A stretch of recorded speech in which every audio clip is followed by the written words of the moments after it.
오늘 우리에게 주어진 하나님의 말씀의 제목은 우리 교회가 평생 초점을 맞춰야 될 가장 중요한 것이라는 제목을 가지고 오늘 여러분에게 하나님의 말씀을 드리도록 하겠습니다. 요즘 들어서 제가 가장 생각을 많이 하는 것이 생겼어요. 그것이 뭐냐 하면 우리가 신앙생활을 하면서 아니면 교회 생활을 하면서 이런 교인도 있고 저런 교인도 있습니다마는, 그러나 중요한 것은 이런 교인 저런 교인의 종류가 중요한 게 아니라 우리가 더 중요한 것은 교인의 위치에 머물러 있으면 안 된다는 겁니다. 그러니까 이런 교인 저런 교인에 구분되어서는 안 돼요. 왜냐하면 우리의 최종적인 목적과 우리가 신앙생활을 하는 목적은 교인이 목적이 아니고, 우리는 교인보다도 더 높은 곳을 향하여, 표대를 향하여 우리가 가야 되는 신분의 위치에 있기 때문에 우리는 이 땅에서 어느 교회의 교인으로 머물 것인가, 우리는 거기에 초점을 맞추면 안 된다라고 저는 생각을 합니다. 그래서 우리는 이런 교인 저런 교인에 머물러 있지 말고, 그럼 무엇을 해야 되느냐? 우리에게 주어지는 표대가 뭐냐?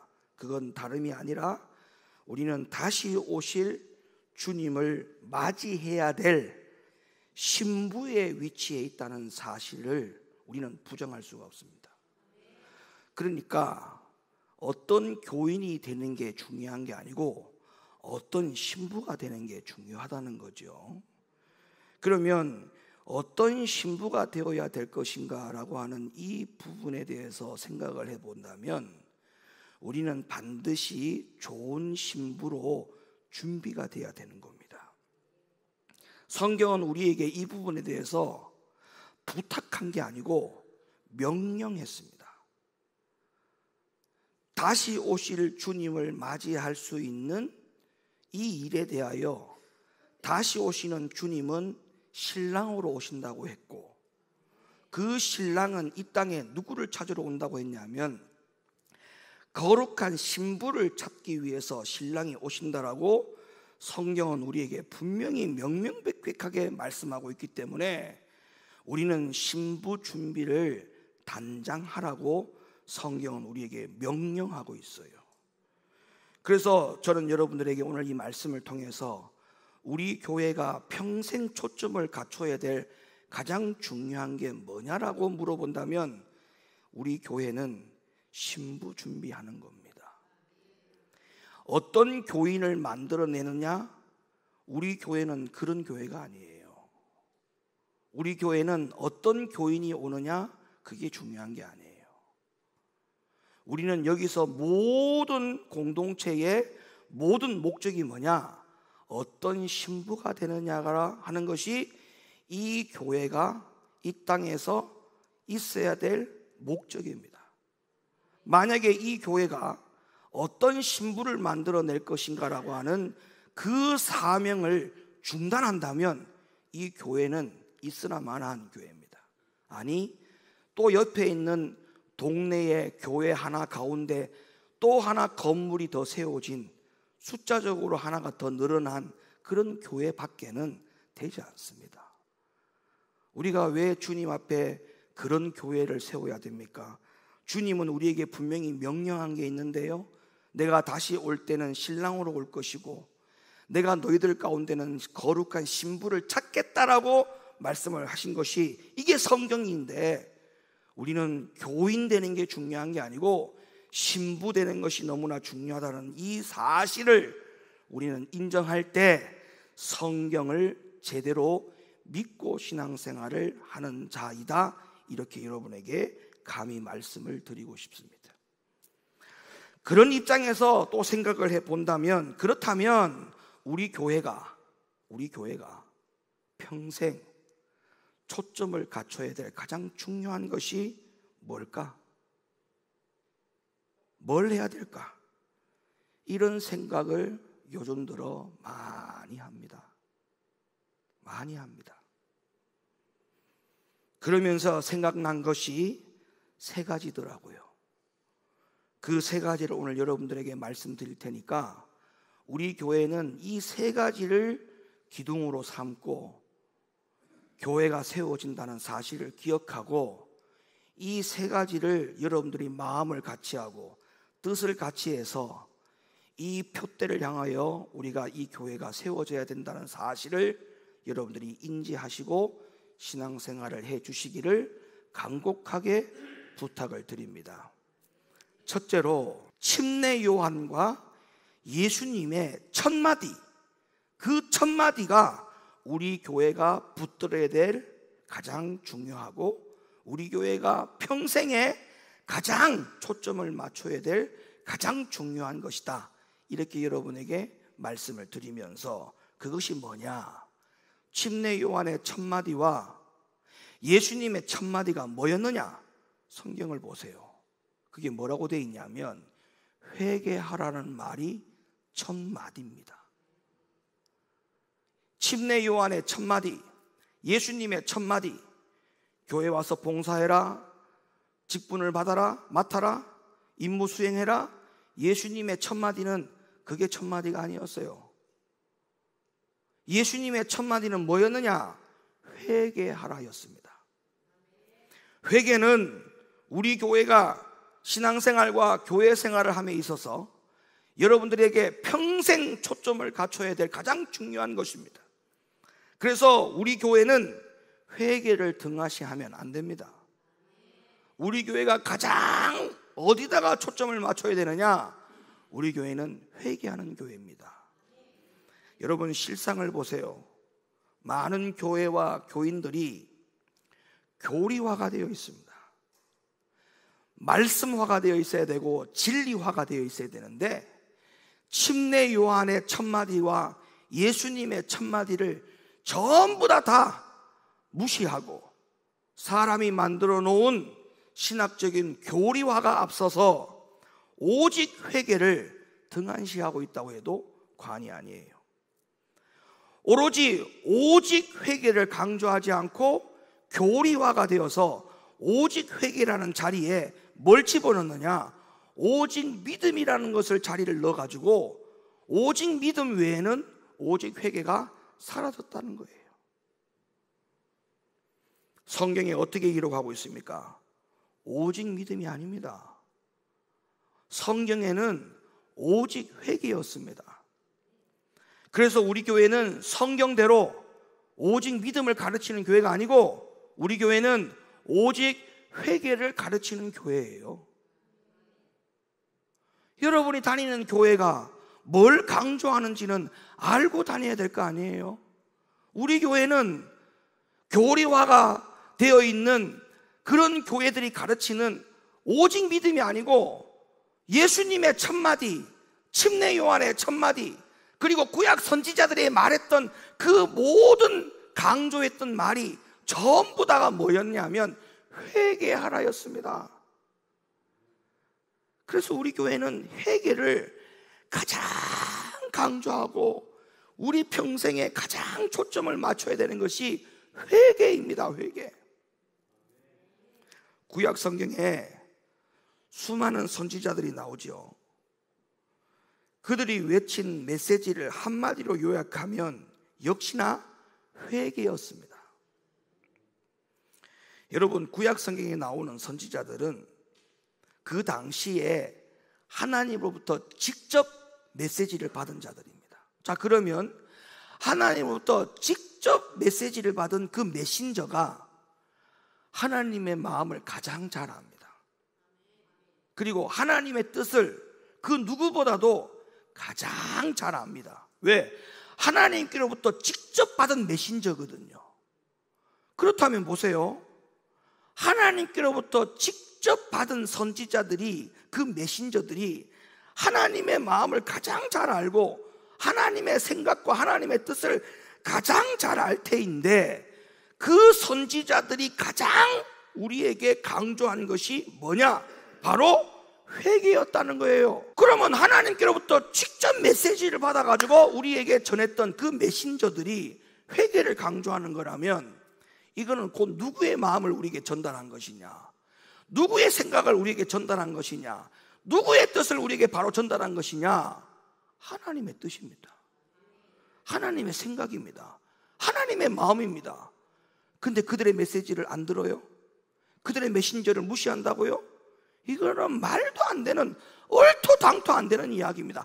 그러면서 어떻게 성경을 믿는다라고 말할 수 있냐고요? 그럴 수 없어요. 그리고 예수님도 보세요. 예수님이 말씀하신 탕자의 비유를 보십시오. 탕자의 비유는 회개를 위한 비유입니다. 여기 비유에서도 보여주듯이 하나님은 집 나간 아들을 기다리는 아버지처럼 애타는 마음으로 우리가 회개하기를 원하고 계신다는 거죠.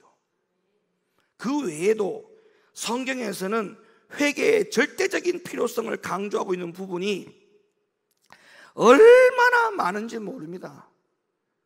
제가 앞서 말씀드린 것과 같이 성경에서는 오직 믿음을 말하지 않고 오직 회개를 말하고 있으며, 또 성경적인 전체적인 모든 말씀을 종합해 보면 회개와 믿음이 성경의 순서였다는 것, 이 부분에 대해서는 제가 로마서 강해를 할 때에 여러분에게 얼마나 많이 성경 구절을 다 펼쳐가지고 오직 믿음이 맞는 말인지, 오직 회개가 맞는 말인지, 그리고 회개와 믿음이라는 이 말이 맞는지 안 맞는지를 제가 다 찾아드렸잖아요. 헬라어 원문에는 오직이란 단어가 다 없었다는 것도 확인했어요.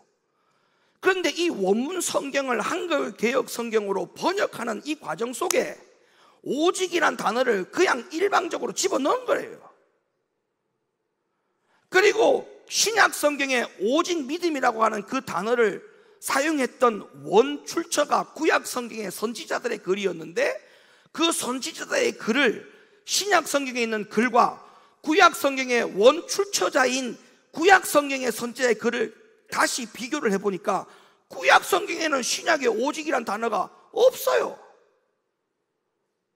오직 믿음이란 말을 할 때 오직이란 단어가 구약 성경의 선지자는 사용한 적이 없는데, 신약에 와서 오직이란 단어가 거기에 쓰여졌다는 말은, 이거는 원문에 있는 성경을 한글 개역으로 번역하는 이 과정 속에 오직이란 단어가 거기에 일방적으로 삽입을 시킨 것이다. 이게 왜 이런 일이 벌어졌느냐? 오직 믿음이 교리화가 돼 있으니까 모든 성경에 믿음 앞에다가 오직이라는 단어를 넣은 거예요. 중요한 것은 성경에 우리에게 예수님이나 침례 요한이나 구약의 많은 선지자들이나 바울조차도 우리에게는 오직 믿음을 강조한 적이 없다. 오직 회개고, 회개와 믿음이 이게 성경이다. 이 사실을 여러분들이 믿으시고 우리가 여기에 초점을 맞추지 않는다면 그 사람은 성경을 믿는 사람이 아닙니다. 구약 성경 중에 절대적인 회개의 필요성에 대해서 강조한 성경 구절이 에스겔서입니다. 자, 구약 성경 볼까요? 에스겔서 18장으로 가봅시다. 나 주 여호와가 말하노라. 이스라엘 족속아, 내가 너희 각 사람의 행한 대로 국문할지라. 너희는 돌이켜 무엇을 하고 회개하고 모든 죄에서 떠날지어다. 그리한즉 죄 악이 너희를 패망케 아니하니라. 너희는 범한 모든 죄악을 버리고 마음과 영을 새롭게 할지어다. 이스라엘 족속아, 너희가 어찌하여 죽고자 하느냐? 나 주 여호와가 말하노라. 죽는 자의 죽는 것은 내가 기뻐하지 아니하노니 너희는 스스로 돌이켜 뭐하라? 살라. 죽는 자의 죽는 것, 죽어서 또 죽는 것은 하나님이 원하지 않는다. 여러분, 육신이 죽는다고 끝입니까? 그 다음에 또 죽는 것이 또 있어요. 또 죽는다고요. 그 죽는 것이 사망이에요. 영적인 둘째 사망으로 가는 거죠. 죽고 나서 또 죽는 것, 육신이 죽고 둘째 사망도 이루고, 하나님 그걸 원하지 않는다. 반드시 너희는 스스로 돌이켜서 살아야 된다. 육신적으로 죽고 나서 그 다음에 둘째 사망이 아니고 둘째는 부활, 영생의 부활. 그런데 이 안에 들어가려면 앞에서 30절부터 쭉 말씀하신 내용이 다 뭐예요? 뭐 하라는 거예요? 회개하라는 거예요. 회개하라. 하나님의 심판은 행위 심판입니다. 회개하지 않으면 멸망한다는 것을 분명히 구약 성경 에스겔서에서 말씀해 주고 있는 것이 분명하다라고 하는 것을 여러분에게 보여드렸고, 또 신약 성경으로 넘어가서 회개의 절대적인 중요성, 필요성을 강조하고 있는 대표 구절이 바로 베드로 후서 3장 8절로부터 9절. 사랑하는 자들아, 죽게는 하루가 1000년 같고 1000년이 하루 같은 이 한 가지를 잊지 마라. 자, 제가 여러분에게 왜 하루가 1000년 같고 1000년이 하루 같다라고 하는 이 표현을 왜 했는지 제가 설명드렸죠. 지금은 왜 하루가 있어요? 왜 24시간이 있어요? 그렇죠. 태양이 있기 때문에, 태양 중심으로 지구가 돌아가기 때문에 낮과 밤이 있다 보니까 24시간이라고 하는 이 시간이 전 세계의 어느 나라를 가도 공통적인 시간입니다. 근데 주님이 이 땅에 오시고 난 다음에는 해가 사라져요. 바다도 사라져요. 다 사라진다고 했죠? 해가 사라지니까 24시간에 대한 개념이 있어요, 없어요? 없죠. 그래서 그때는 하나님 스스로가 빛을 내시는 분이기 때문에 하나님이 빛이 되시죠. 하나님 중심으로 빛을 보고 살아가니까 하루가 1000년 같고 1000년이 하루 같은 시간 개념이 없는 영원한 세계 안에 들어간다는 것을 베드로 사도가 우리에게 보여주고 있는 대목인 것입니다. 그 다음 말씀 보세요.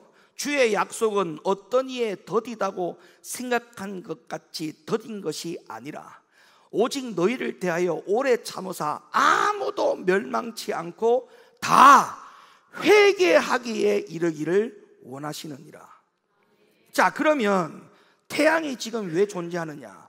하루 24시간이 왜 존재하느냐? 우리에게 그 시간은 무슨 시간이라는 거예요? 그런데 하루 24시간 안에 회개를 안 한다? 성경을 안 믿는 거예요. 성경을 안 믿는 거예요. 주님이 재림하실 때 회개하지 않는 자는 반드시 멸망을 받습니다. 그러므로 반드시 회개하는 신앙생활은 뭐냐? 필수입니다. 필수.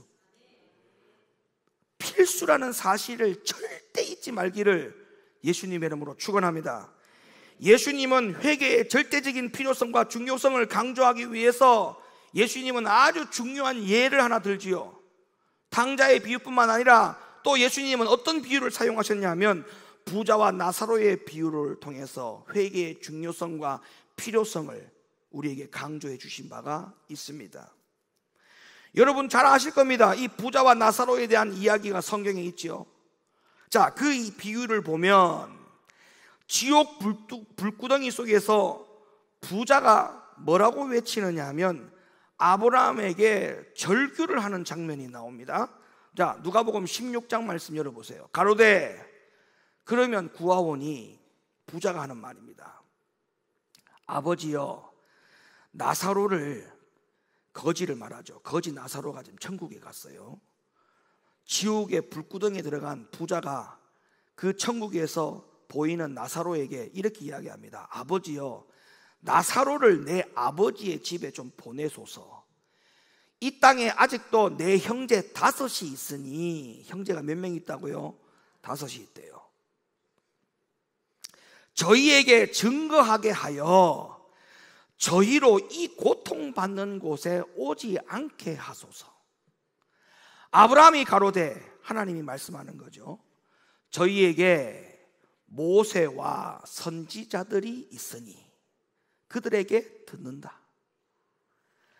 이 땅의 형제 5이 이 불구덩이의 지옥에 오지 않았으면 좋겠다라고 하는 것에 대하여 나사로를 좀 보내서 여기에 절대 오지 못하도록 좀 깨우쳐 주라라고 하는 이 말에 하나님이 하는 말씀이 뭐라고 했냐면, 나사로가 갈 필요 없다. 이 땅에 이미 목사님들이 계신다. 주의 종들이 있다. 그들을 통해서 복음을 들을 거고, 그들을 통하여 오늘날 여러분에게 주시는 말씀처럼 회개가 중요합니다. 회개는 반드시 해야 되는 겁니다. 우리 교회가 평생 초점을 맞춰야 되는 것은 첫 번째 회개입니다. 이 이야기를 하는 것과 같이 그들에게도 들을 것이다. 들을 것이다. 가로되 그렇지 아니하니이다.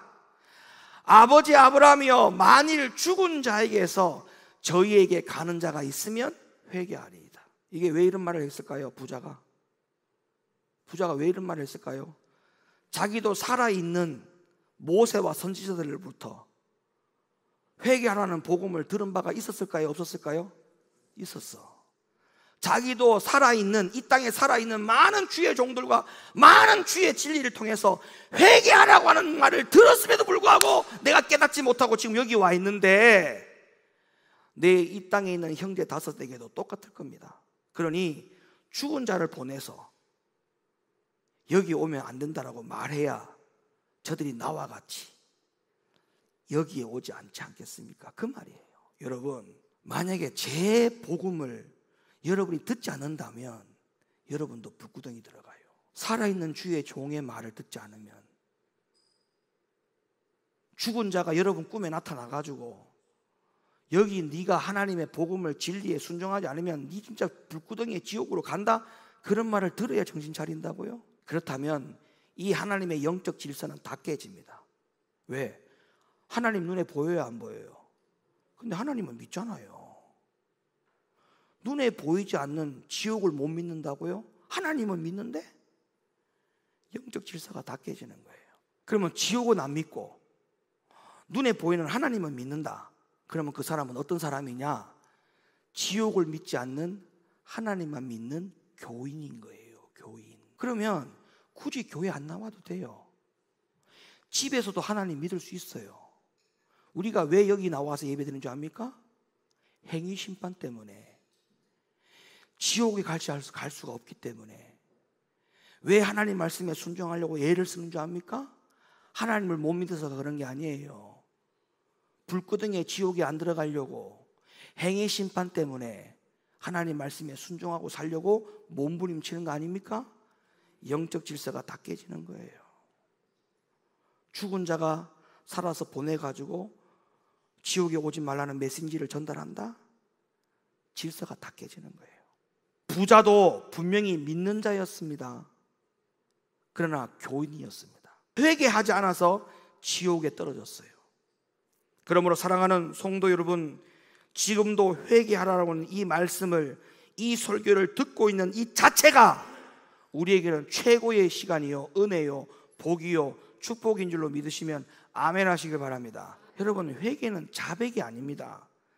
회개는 자백할 뿐만 아니라 습관적인 죄를 끊어버리는 것이 회개입니다.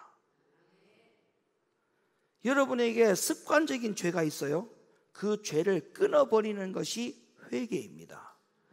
습관적으로 죄를 짓고 있는 그 죄를 여전히 달고 있으면서 내가 회개했다, 그것은 말로만 하는 회개입니다. 하나님이 너 회개했구나, 요 인정을 언제 하느냐? 습관적인 죄를 끊어버리고 난 다음에 하나님은 그 회개를 참 회개로 인정하는 것이지, 습관적인 죄를 계속 달고 살면서 입술로만 잘못했어요, 이거는 하나님 볼 때 회개로 인정하지 않는 거예요.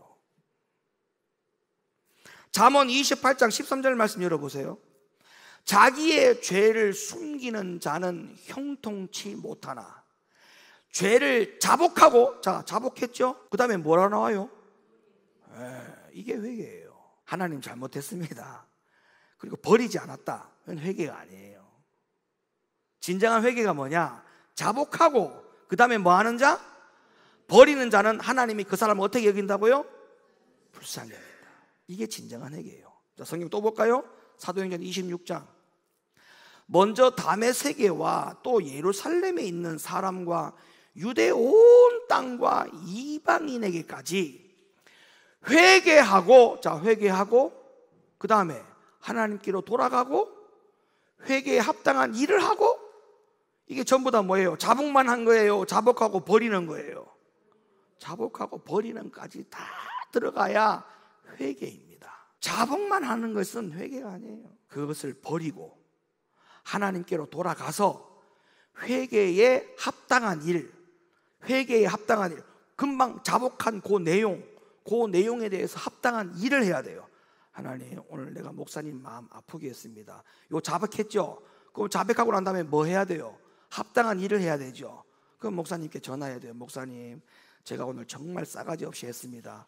하나님 목사님 용서해 주세요. 다음부터는 절대 그렇게 안 하겠습니다. 합당한 일을 하라는 거예요. 그러므로 우리 사랑하는 오픈투교회 성도 여러분, 우리는 습관적인 죄를 끊어버리는 회개를 통해서 사는 역사로 체험할 수 있기를 간절히 축원합니다. 한 가지만 더 말씀드릴게요. 회개에 관련해서 예수님이 이 땅에 오신 목적이 뭐라고 생각합니까? 자, 성경 볼까요? 요한복음 10장 10절. 예수님이 이 땅에 오신 목적입니다. 도적이 오는 것은 도적질하고 죽이고 멸망시키려는 것뿐이요, 내가 온 것은 양으로 생명을 얻게 하고 더 풍성히 얻게 하려는 것이라. 자, 여기에 잘 보세요. 성경을 잘 관찰해야 된다고 했죠, 제가. 자, 내가 온 것은, 누가 온 것은? 내가 온 것은, 내가가 누군데요? 예수님이죠. 예수님이 온 것은, 예수님 스스로가 하는 말이, 내가 너희들에게 이 땅에 온 이유는, 이런 말이에요. 그 다음에 양으로 생명을 얻게 하고. 그럼 여기서 말하는 이 생명이 뭡니까? 많은 분들이 구원이라고 해석을 합니다. 사망에서 생명으로 옮겨지는 이 구원을 이야기하죠. 물론 궁극적인 이유는 이 생명이 구원과 연결되어 있는 것은 맞습니다.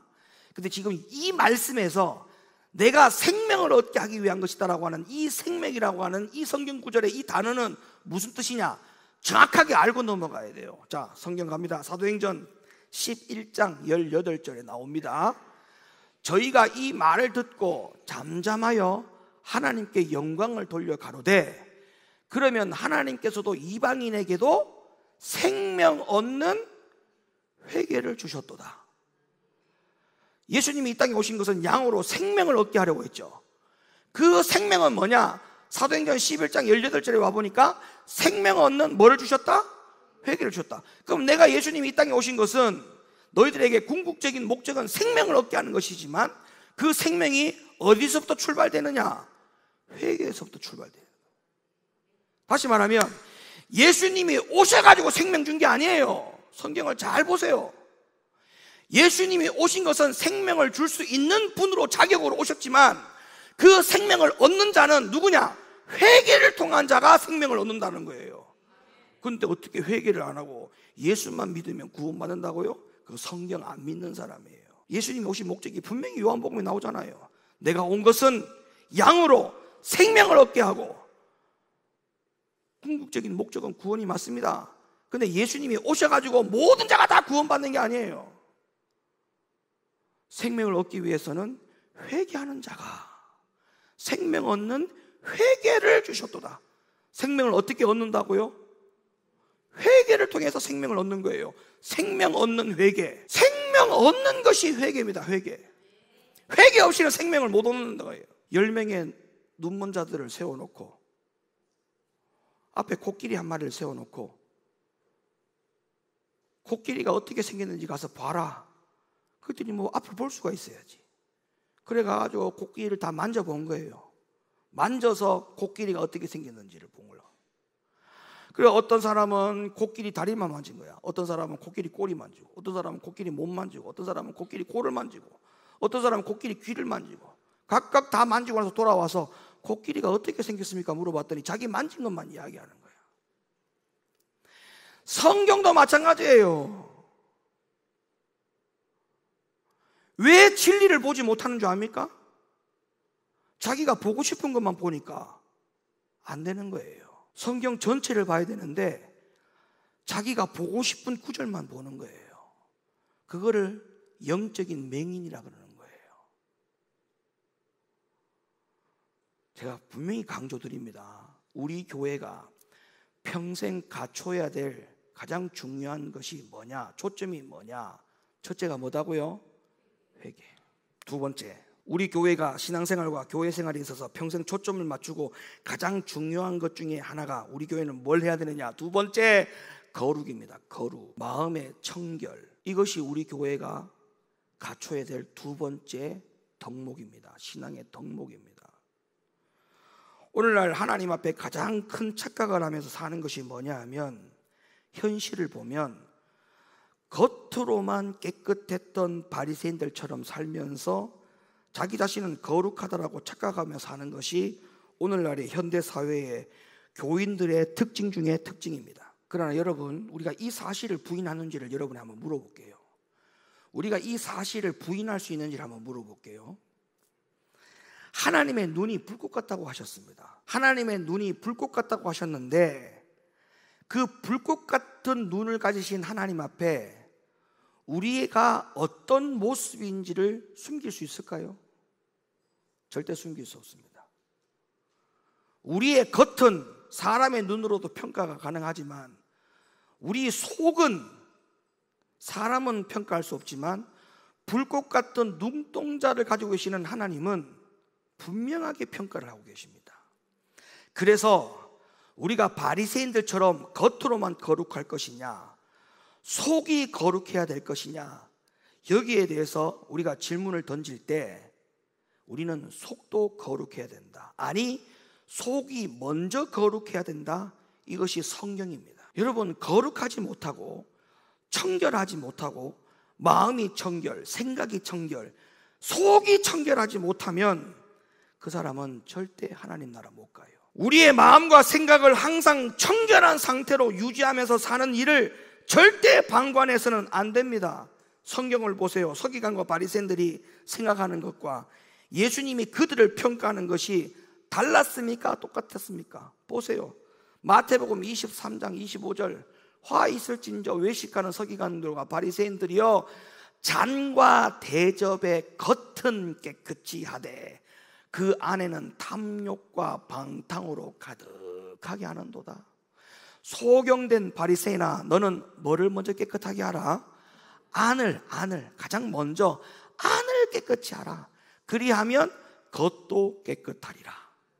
화 있을진저 외식하는 서기관들과 바리새인들이여 회칠한 무덤 같으니 겉으로는 아름답게 보이나 그 안에는 죽은 사람의 뼈와 모든 더러운 것이 가득하도다. 이와 같이 너희도 겉으로는 사람에게 옳게 보이되 안으로는 외식과 불법이 가득하도다. 그래서 예수님께서 뭐라고 말씀하셨느냐? 마태복음 5장 20절에 내가 너희에게 이르노니 너희의 의가 서기관과 바리새인보다 더 낫지 못하면, 그러니까 서기관과 바리새인들은 뭐를 깨끗이 했다는 거예요? 겉을, 밖을 깨끗이 했는데 예수님은 뭐라고 말씀하십니까? 그게 잘못됐다는 거 아니에요. 그러면서 너희의 속은 회칠한 무덤과 같은데 겉만 깨끗하면 뭐하냐? 그렇게 말씀하시면서 우리에게, 제자들에게 하는 말이 너희의 의는 저 겉만 깨끗이 하는 서기관과 바리새인보다 더 낫지 못하면 어디에 못 간다? 천국에 못 간다. 그러니까 거룩과 마음의 청결, 생각의 청결, 이런 것들을 유지하지 아니하면 하나님 나라에 못 들어간다는 말이 이게 이단입니까? 성경입니까? 29절 볼까요? 요 성경 구절 29절까지 내려가 보세요. 만일 네 오른 눈이 너로 실족해 하거든 빼어버려라. 왜? 그거 빼고 어디 오라는 거예요? 그거 빼고 차라리 천국 가는 게 낫지 않겠느냐?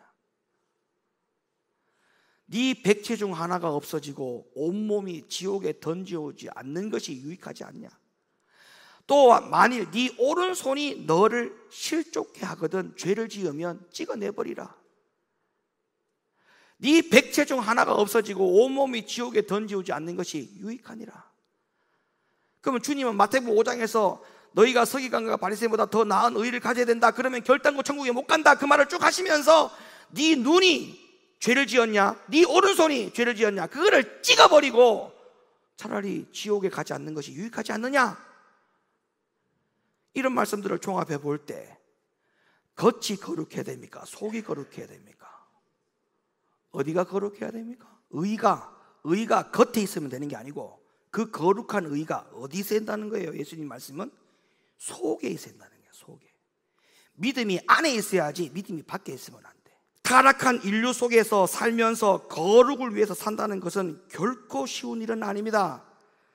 또한 우리는 굉장히 불리한 시대를 살아가고 있다고 해도 과언이 아니에요. 거기다가 지금 이 시대는 가면 갈수록요 더 영적으로 어두운 밤이 될 것입니다. 그게 성경의 예언이거든요.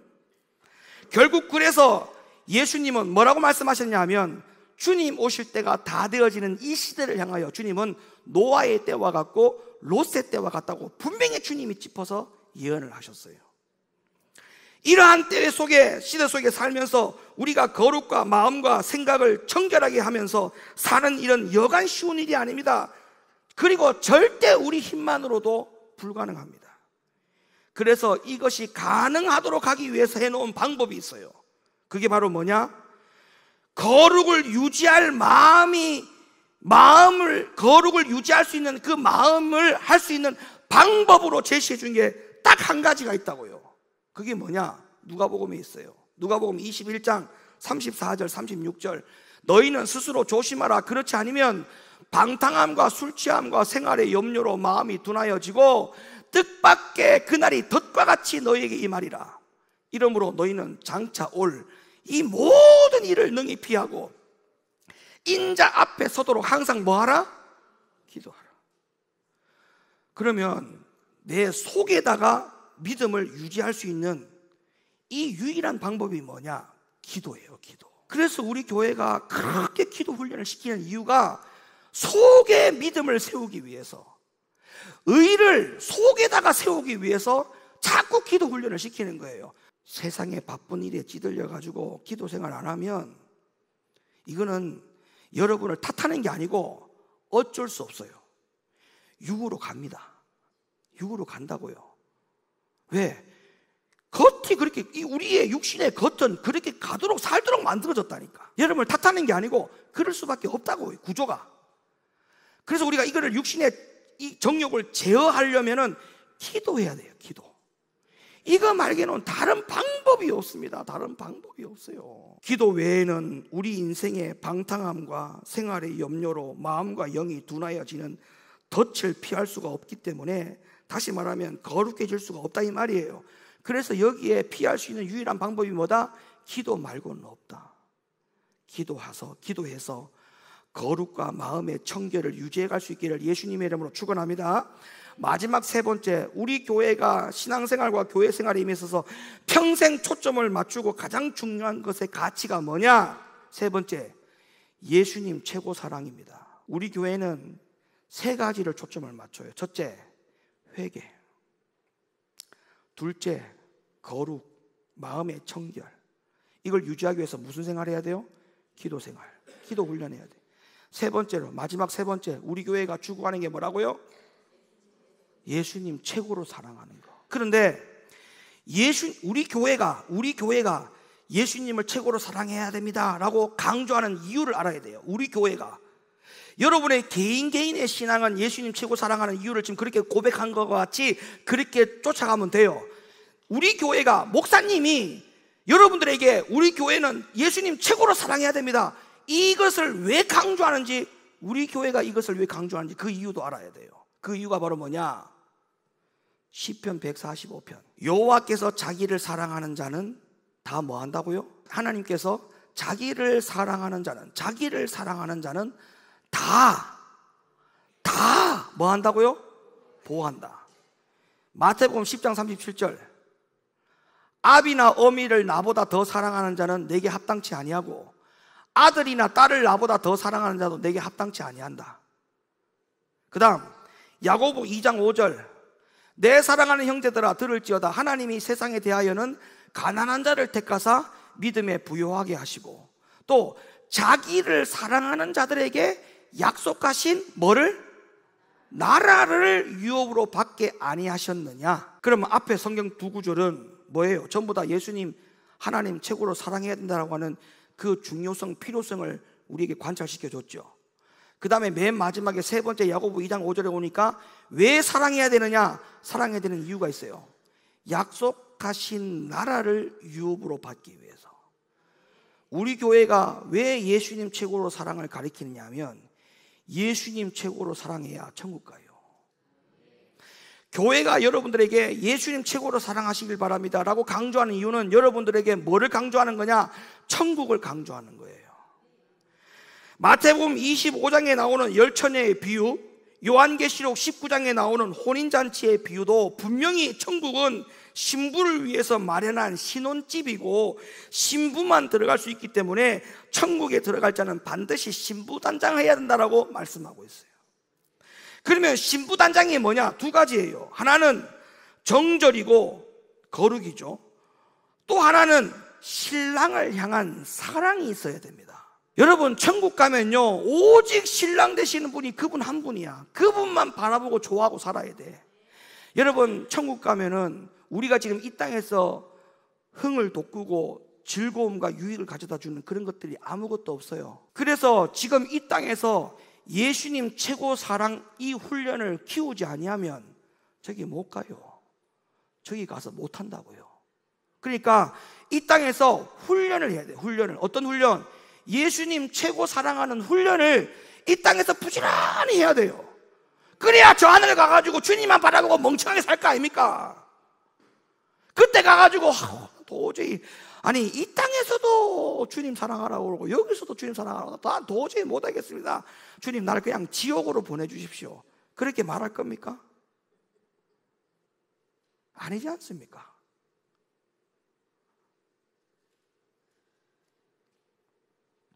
로마서 14장 7절, 우리 중에 누구든지 자기를 위하여 사는 자가 없고 자기를 위하여 죽는 자도 없도다.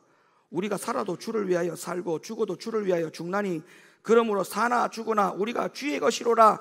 이를 위하여 그리스도께서 죽었다가 다시 살아났으니 곧 죽은 자와 산 자의 뭐가 된다? 주가 된다. 주가 된다. 이 주자가 무슨 주자인지 알죠? 주인 주자입니다. 예수님이 내 모든 것의 주인 되어야 돼요. 주인. 실제로 여러분, 이 초대교회 성도들은 이렇게 살았어요. 초대교회, 예수님 죽고 난 다음에 세워진 교회들, 이 교회 안에 들어온 성도들, 이 성도들은요 이 시대에 이렇게 살았어요. 살아도 주를 위해 살고 죽어도 주를 위해 죽는 그런 성도들로 살았어요. 근데 우리는 왜 그렇게 못 삽니까? 핑계입니다. 왜? 세상이 너무 좋아졌거든요. 그래서 주님 사랑이 빠진 거예요. 초대교회 성도들은 세상이 안 좋았잖아요. 세상에서 오히려 핍박받았던 시대거든. 그러면 죽으면 죽으리라 했어. 근데 지금은 세상이 너무 좋아져가지고 내가 왜 죽어? 살아야지. 이런 장꾀가 생긴 거예요, 우리한테. 세상이 너무 좋다 보니까. 초대교회 성도들은 세상이 좋은 시대가 아니었거든. 거기는 예수 믿으면 무조건 끌고 갔으니까. 그러니까 우리 믿음이 언제 크느냐? 핍박받을 때 크는 거예요. 네, 핍박받을 때.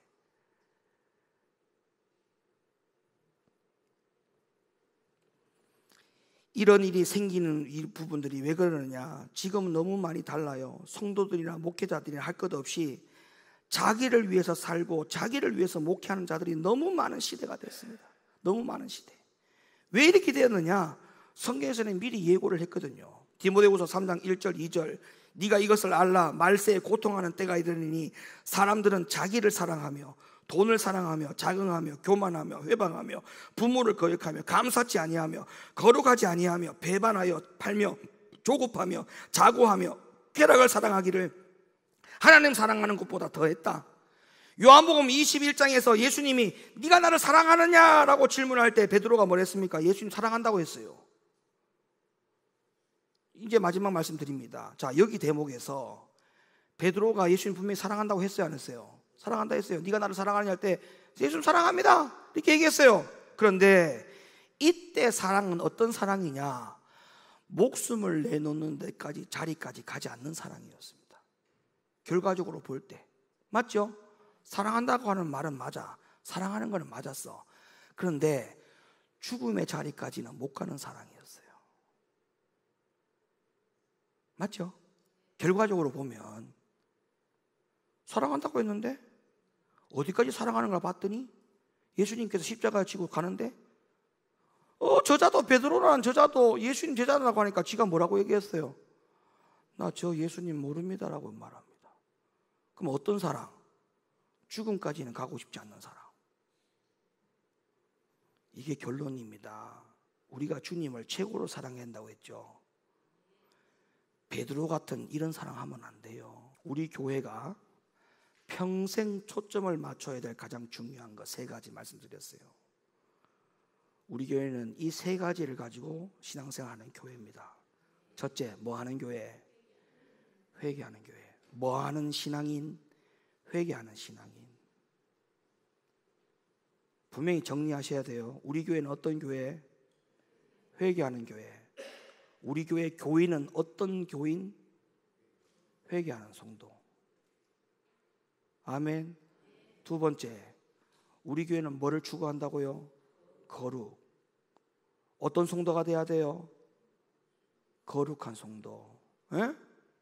거룩을 유지하기 위해서 뭐 해야 돼요? 유일한 방법, 기도. 세 번째, 누구 사랑? 예수 사랑할 때 그 사랑이 어디까지 사랑? 죽음 현장까지도 같이 갈 수 있는 사랑. 그 죽음의 현장까지 같이 못 가니까 어떻게 됐습니까? 나중에 베드로가 십자가에 처형당하 죽을 때 어떻게 죽었어요? 거꾸로 매달려 죽었죠. 왜?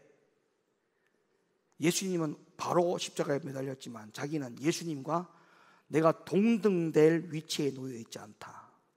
내가 주님을 배반했던 자인데 어떻게 내가 주님과 똑같이 정당하게 바로 십자가에 매달릴 수 있겠느냐. 나는 주님을 배반한 자인데. 그래서 자기 스스로 거꾸로서 매달려서 십자가에 못 박혀 죽었어요.